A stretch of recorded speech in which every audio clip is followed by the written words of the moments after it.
स्वागत है आप सभी का एक बार फिर से साइंस क्लासेज में। और हम आपके लिए लेके आ गए हैं क्लास 12th का सिलेबस। आज चालू करेंगे हम यूनिट 1 सॉलिड स्टेट ठोस अवस्था, और बात करेंगे हम पहले चैप्टर के बारे में।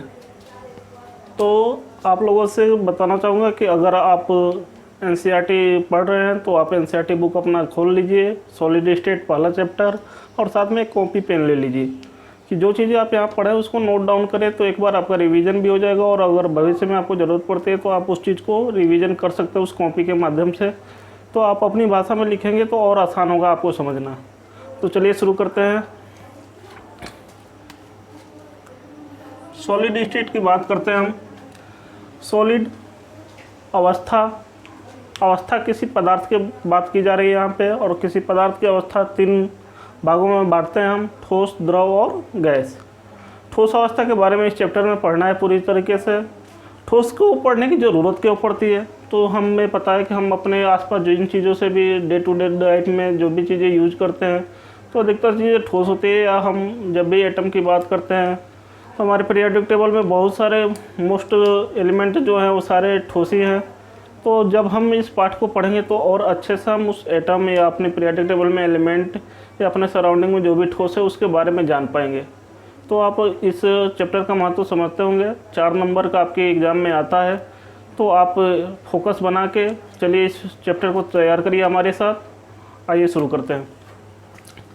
जैसा कि हम बचपन से पढ़ते आ रहे हैं कि ठोस क्या होता है, तो हम बोलते हैं जिसका आकार व आयतन निश्चित होता है उसको ठोस बोलते हैं।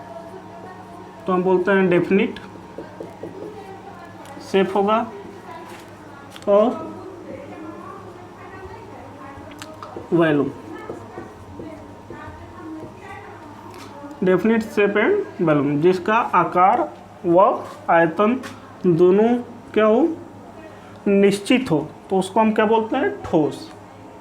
जब हम इंटर में आ गए तो थोड़ा सा अब आगे पढ़ते हैं, एटम के बारे में जान चुके हैं, एटॉमिक स्ट्रक्चर देख चुके हैं। तो ठोस की स्ट्रक्चर क्या होती है, प्रकृति कैसी होती है, तो हम बोलते हैं कि जो कंस्टिट्यूट पार्टिकल होते हैं, अवयवी कण, वो बहुत पास होते हैं, और इन अवयवी कणों के बीच में एक बहुत ही स्ट्रॉन्ग इंटरमोलिकुलर फोर्स होता है, जिससे ये एक दूसरे से बंधे होते हैं, और जिसके कारण इनका शेप जो होता है डेफिनिट होता है, और आयतन क्या होता है, डेफिनिट होता है। तो हम कहेंगे कि जो इनके अवयवी कण है उनके अंदर स्ट्रॉन्ग इंटरमोलिकुलर फोर्स होता है, जिसके कारण निश्चित शेप और निश्चित आयतन में दिखाई देते हैं। तो आप इतनी बात समझ गए कि ठोस क्या है, ठोस का आकार व आयतन क्यों निश्चित होता है।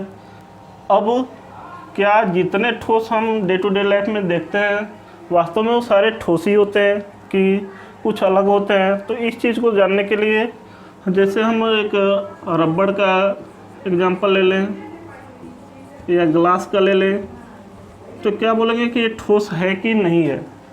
तो जब इस चीज़ को अगर आप देखने जाएंगे तो पता चलेगा ग्लास जो हमारा है वो ठोस नहीं है। इसको बोला जाता है सुपर कूल्ड लिक्विड, अतिशीतित द्रव। और ये जो हमारा होता है स्यूडो सॉलिड होता है, आभासी ठोस होता है। तो ये सब पढ़ेंगे हम जब इसका क्लासिफिकेशन करेंगे, उसके गुणधर्म देखेंगे तो उस चीज़ को हम वहाँ पे पढ़ेंगे। तो आइए शुरू करते हैं इसके सॉलिड स्टेट का क्लासिफिकेशन और उसके गुणधर्म। तो बात कर लेते हैं हम यहाँ पे क्लासिफिकेशन की। ठोस को मुख्यतः दो भागों में बांटा जाता है।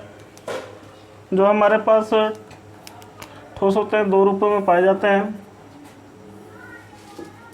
एक होता है हमारा क्रिस्टलाइन और दूसरा होता है एमोर्फस। क्रिस्टलाइन सॉलिड और एमोर्फस सॉलिड, इसको बोलते हैं क्रिस्टली ठोस, और इसको बोलते हैं, ए लग गया है, ग्रीक वर्ड में नाम होता है इसका मतलब, मोर्फस का मतलब शेप, तो जिसकी कोई निश्चित आकृति नहीं होती है, यानी अक्रिस्टली।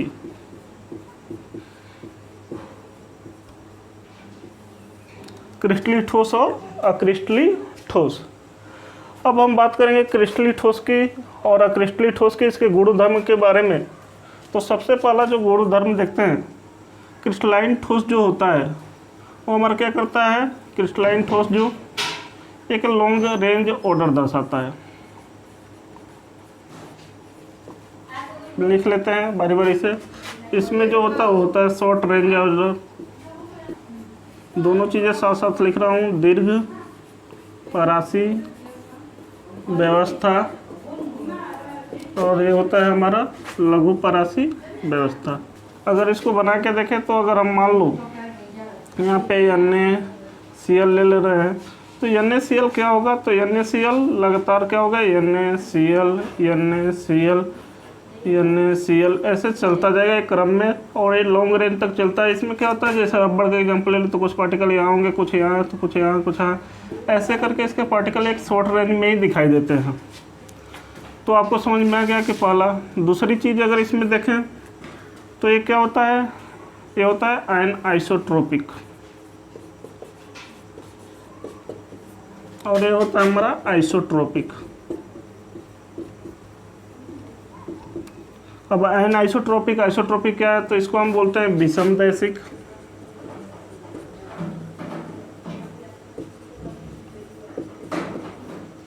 ये होता है विषमदैशिक और ये होता है समदैशिक।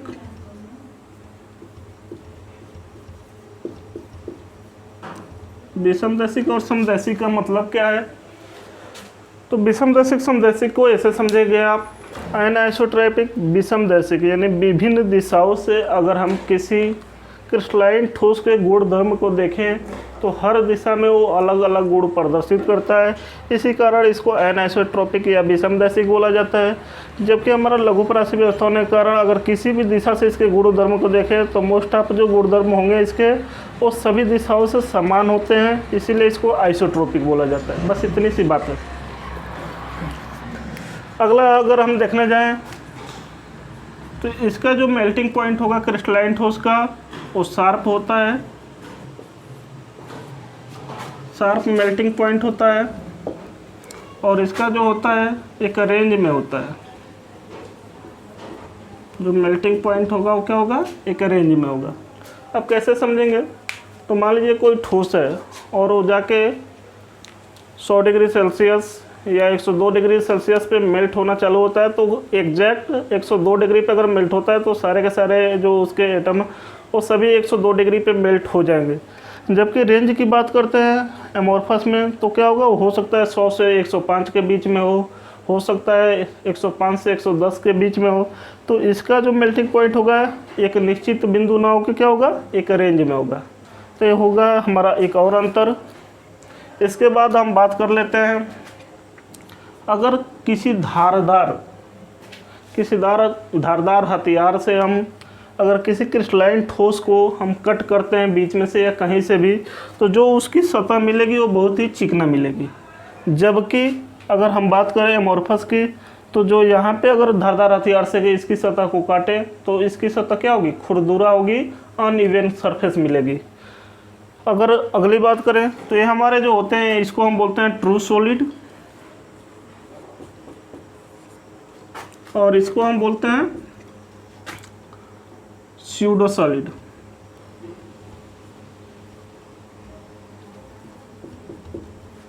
एग्जाम्पल में ले सकते हैं ग्लास, और इसमें एग्जाम्पल में ले सकते हैं, मान लीजिए हमारा NaCl हो गया या हमारा क्वार्ट्ज हो गया। तो ये सब क्या है, ट्रू सॉलिड है, जबकि ग्लास क्या है, स्यूडो सॉलिड है। ग्लास स्यूडो सॉलिड या इसी को हम बोलते हैं सुपर कूल्ड लिक्विड।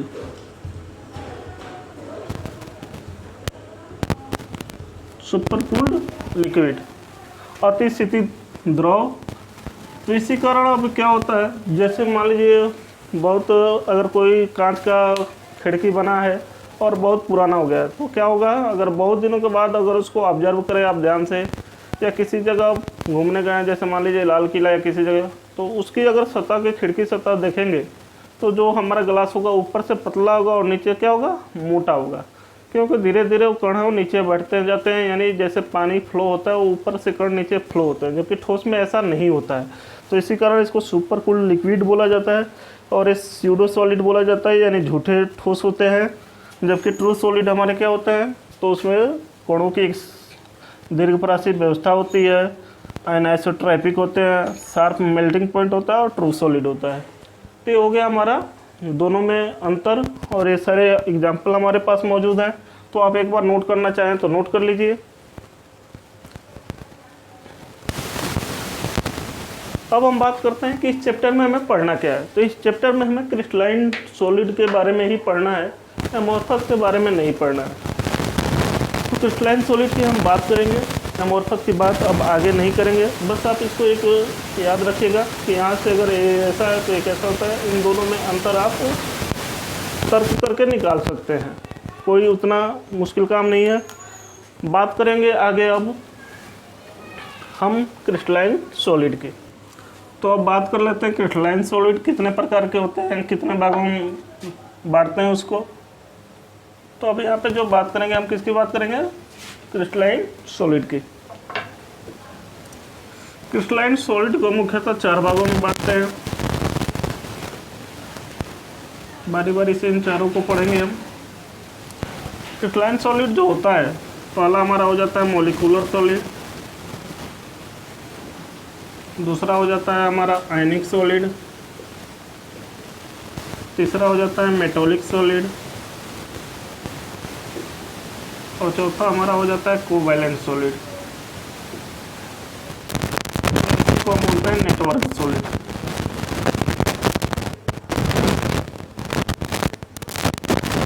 दिख रहा है आप सभी को।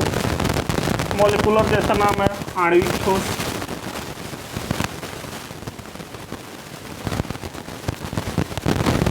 आयनिक ठोस, धात्विक ठोस, और ये हमारा होता है नेटवर्क, मतलब जालक या संयोजक ठोस। हम इसको लिख देते हैं जालक ठोस।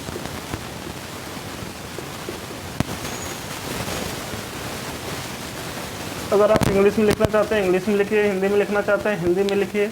और अगर कहीं पे हिंदी चीज़ ना लिखाई जाए तो उसका बोला जाता है, तो शब्दों पे ध्यान दीजिए, आप वहाँ से लिख सकते हैं। बात कर लेते हैं मॉलिक्यूलर सॉलिड की। तो मॉलिक्यूलर सॉलिड जैसे इसमें मॉलिक्यूल भाग लेते हैं, जैसे हमारा हो गया HCl। अब HCl में क्या होगा, तो ये भी मॉलिक्यूलर सॉलिड 3 प्रकार से होते हैं। हमारा पहला होता है पोलर मॉलिक्यूलर सॉलिड,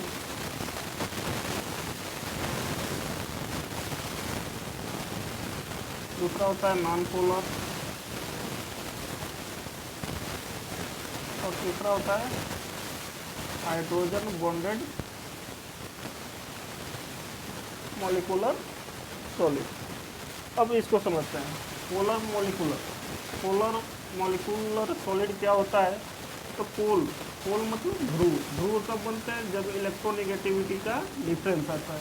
एक बार तो आपको पता ही होगी, एटॉमिक स्ट्रक्चर पढ़ते हैं तो उसमें हम पढ़ते हैं कि जो भी हमारे इलेक्ट्रोनेगेटिविटी अगर 2 एलिमेंट के बीच में है, अगर उनमें डिफरेंस है, तो जो हमारा ज़्यादा इलेक्ट्रोनेगेटिविटी वाला एलिमेंट होगा उस पर निगेटिव चार्ज आने लगता है, और जो हमारा कम होगा उस पर पॉजिटिव चार्ज आने लगता है। तो यहाँ पे डेल्टा निगेटिव दिखाएगा और डेल्टा पॉजिटिव, और ये 2 पोल बन गए डिजिटल बदल रहते हैं। तो इसके कारण हम इसको क्या बोलते हैं, पोलर मॉलिक्यूलर। एग्जाम्पल के लिए लिख सकते हैं HCl या अमोनिया।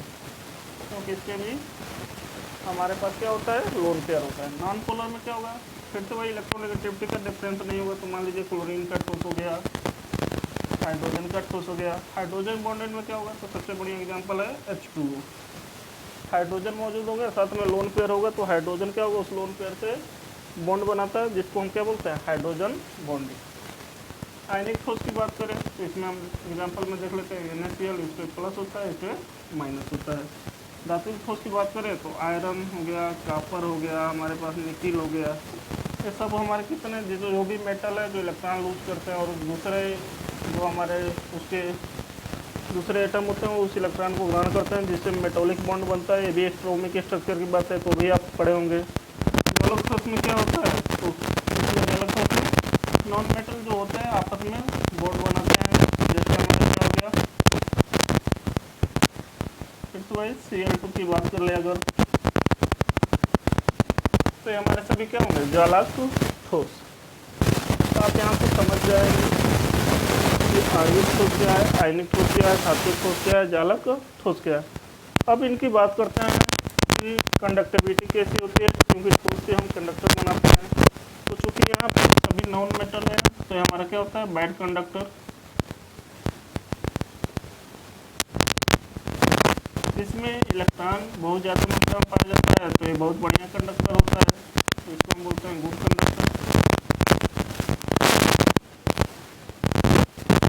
इसमें आयनिक ठोस में अगर यह एक दूसरे से बंधे हुए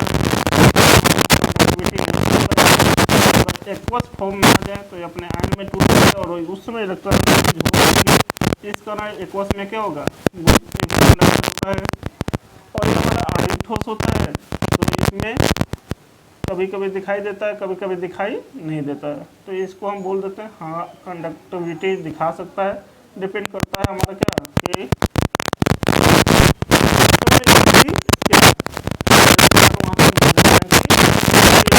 मौजूद होंगे तभी कोई भी एटम हमारा क्या कर सकता है, कंडक्टिविटी शो करता है। तो इतनी बात आप समझ गए कि सॉलिड स्टेट के बारे में। एक बार दोबारा आपको बता देते हैं, सॉलिड स्टेट दो भागों में बांटा जाता है, क्रिस्टलाइन सॉलिड और एमॉर्फस सॉलिड। क्रिस्टलाइन इस चैप्टर में पढ़ना, क्रिस्टलाइन को हम जो गुणधर्म है वो पहले पढ़ चुके हैं। क्रिस्टलाइन सॉलिड को हम चार भागों में बांटते हैं, मॉलिक्यूलर आणविक ठोस, आयनिक ठोस, मेटालिक धात्विक ठोस, कोवैलेंट या नेटवर्क जालक ठोस। तो ये हमारा क्या हो गया, इसका वर्गीकरण हो गया। अब इसमें हम एक सारे एग्जाम्पल से समझ सकते हैं कि जो हमारा मॉलिक्यूलर ठोस होता है वो क्या होता है, पोलर, नॉन पोलर और हाइड्रोजन बॉन्डेड। आयनिक ठोस यानी प्लस और Cl माइनस से बना है तो इसको हम आयनिक ठोस कहेंगे। एक्वस फॉर्म में यह कंडक्टिविटी शो करता है। मेटालिक या फिर कॉपर निकल जितने धातु हैं वो गुड कंडक्टर होते हैं। उसमें हमारे जो भी हमारे क्या होंगे, नॉन मेटल होंगे, वो आपस में सहसंयोजक बंध बनाते हैं जिससे वो क्या करते हैं, इलेक्ट्रॉन तो मौजूद होता नहीं है तो इस कारण क्या होते हैं, बैड कंडक्टर होते हैं। इतनी बात अगर आप समझ गए हैं तो अब हम आगे बढ़ेंगे और इनकी संरचना के बारे में जानकारी प्राप्त करेंगे। संरचना में क्या होता है, संरचना में मुख्यतः ठोस कैसे बने होते हैं, उनकी संरचना क्या होती है, उसके अवयव कण कैसे पार्टिसिपेट करते हैं। तो अब आगे जो हम पढ़ेंगे वो पढ़ेंगे लैटिस जालक बिंदु के बारे में और साथ में यूनिट सेल एकक कोशिका के बारे में। तो मिलते हैं उसके साथ। आप इन दोनों चीज़ों को नोट करिए कि क्रिस्टलाइन एमॉर्फस क्या होते हैं, क्रिस्टलाइन को कितने वर्गों में बांटा जाता है और इसके एग्जाम्पल क्या क्या हो सकते हैं, ये आप इस पर ध्यान दीजिए। मिलते हैं अगले वीडियो में यूनिट सेल और लैटिस के साथ।